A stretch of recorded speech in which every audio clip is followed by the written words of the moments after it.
장경태 의원, 서영교 의원, 민주당 보좌진 협의회에서 나왔던 그런 AI 가짜 사진 유포까지 2차 가해가 전방위적으로 이루어지고 있다 평가 나오는데 하필 부대변인 얘기만 했단 말이에요.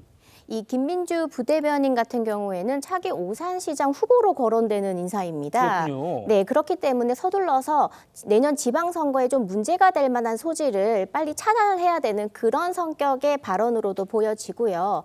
현재 이 오산시 같은 경우에는 예전에 이 공직자들의 성비위 문제 때문에 정말 몸살을 앓았던 그런 지역구이기도 합니다. 올해 4월에 장인수 전 오산시의회 의장이 성폭력 행위로 징역 7년을 선고를 받은 상태이고요. 그리고 그 전에 곽상욱 전 오산시장 관련해서도 이 SNS에 오산 불륜 동영상, 또 오산 불륜 음성 파일 같은 것들이 많이 돌았기 때문에 지방선거에서 큰 영향을 끼쳤던 그런 전례가 있습니다. 그래서 오산의 또 이 지역위원장이면서 지역 국회의원인 차지호 의원은 이러한 성비위 문제만큼은 오산시에서 빨리 차단을 해야 되기 때문에 그래서 이 김민주 부대변인의 이 발언에 대해서 빨리 성명을 낸 것으로 그렇게 파악이 되고 있습니다. 알겠습니다.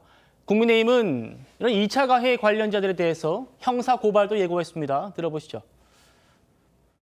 피해자가 언론에 직접 나와서 절절한 호소를 했습니다. 고소에 이르기까지 얼마나 고통스러웠고 또 지금도 얼마나 힘든지를 잘 알 수 있는 인터뷰였습니다. 그럼에도 불구하고 바로 장경태 의원이 조작된 인터뷰라는 식으로 또 입장을 냈습니다. 녹화된 인터뷰라는 식의 이 공격은 또 다른 2차 가해입니다. 피해자 보호를 위해서 장경태 의원과 서영교 의원의 2차 가해 행위에 대해서 형사 고발을 하고 그리고 오늘 장경태 방지법도 발의했습니다. 권력형 2차 가해 범죄에 대해서는 처벌 규정을 신설하고 2인 이상이 조직적으로 2차 가해를 했을 때는 가중 처벌하는 내용입니다.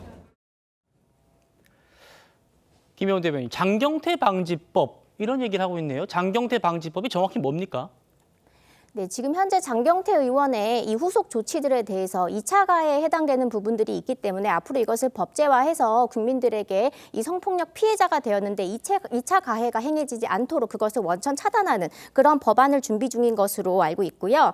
두 가지 면에서 지금 큰 문제가 있습니다. 처음에 이 사건이 벌어졌을 때 장경태 의원이 이 SNS를 통해서 전 남친으로 추정되는 사진을 공유하면서 이놈 맞아라고 하는 그 발언을 했던 것도 2차 가해에 해당됩니다. 신원을 터는 그런 신상털기였기 때문에 그런 것이고요. 그리고 또 하나는 제일 처음에 이 사건이 보도가 되었을 때 여성 비서관이라고 그 피해자의 신분을 확정해버린, 단정지어버린 그런 발언을 했기 때문에 이 국회 안에 수많은 이 의원들이 있지만 이 비서관에 해당되고 또 성별이 여자인 분으로 압축을 하다 보면은 누구인지 사람들이 추적을 하기 시작합니다. 이것 또한 아주 중대한 2차 가해가 될 수 있기 때문에 이런 것들을 애초에 하지 못하게 하거나 혹은 좀 크게 다스릴 수 있는, 엄하게 다스릴 수 있는 그런 법안은 꼭 필요하다고 생각이 됩니다. 예. 어젯밤 피해자의 인터뷰 장경태 의원도 직접 봤지 않을까요? 그런데 오늘도 평소와 같이 의정 활동을 그대로 이어갔습니다. 네. 질문 그러면서 SNS에 저희 TV조선과 피해자의 인터뷰에 관련해서 짤막한 입장을 올렸습니다. 대본에 따라 연출된 듯한 녹화 인터뷰다. 진실은 안중에도 없고 정치인 장경태를 음해하려는 의도가 다분한 표적 보도다. 정치인 변호사님, 끝까지 물꼬를 주장하고 있는 모양이에요. 어떻게 보십니까? 글쎄요, 저것 자체가 또 2차 가해 아닌가 전 그런 생각 들거든요. 2차 가해 관련해가지고 우리나라에 어떤 법이 있냐면요. 여성폭력 방지 기본법이라고 있어요. 거기에 정의 규정에 2차 피해 관련된 규정이 있거든요. 그거 읽어보면은 수사나 재판이나 언론 보도 등을 통해서 여성폭력 사건 처리 및 회복의 전 과정에서 있는 정신적, 신체적, 경제적 피해다.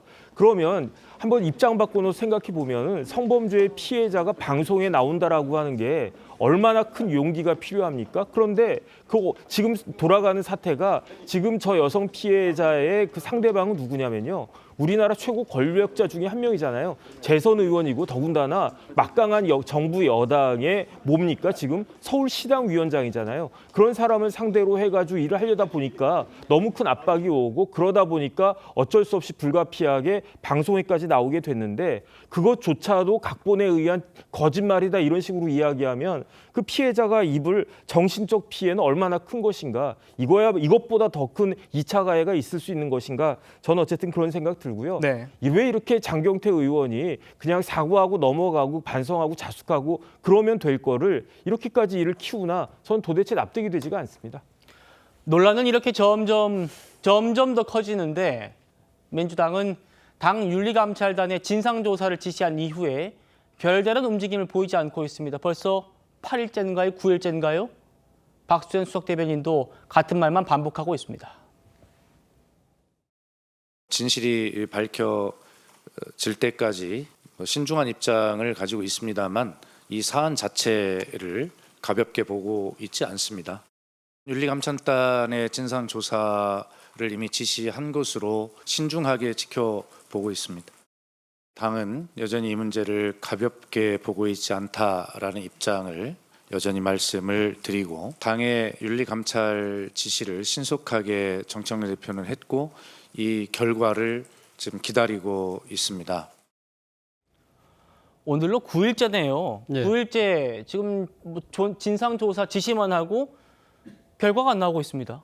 일단 뭐 양측의 주장이 엇갈리고 있는 것이고요. 또 윤리감찰단이 수사권이 없는 상황이잖아요. 예. 그리고 또 일종의 뭐랄까 무죄 추정의 원칙도 있고, 또 특히 이 정치권에서 또 상당히 잘못된 관행이긴 하지만 정치적 의리 뭐 이런 부분들이 아마 작동하고 있는 것 같아요. 정치적 의리. 예, 뭐 그런데 제가 생각했을 땐 그렇습니다. 이거 지금 이 정당 내에서 이런 부분들은 법적 책임을 지금 따지려고 하는 것은 결국 경찰에 가서 따지면 되는 것이고요. 사실은 정치적 책임을 먼저 따져야 될 것이 아닐까라는 생각이 듭니다. 어쨌든 지금 현역 의원이 이런 불미스러운 이런 문제에 이렇게 휘말리게 되면요. 과거 같은 경우는요. 그 해당 의원이 일종의 자수하는 의미로 자기 스스로가 백의종군을 이야기를 하는 것이죠. 소위 말하는 선당 후사죠. 자기가 억울하고 정말 답답하지만, 그러나 당 차원의 여러 가지 후속풍이 계속 있는 부분들에 대해서는 내가 일단 자수하고 기다리겠다.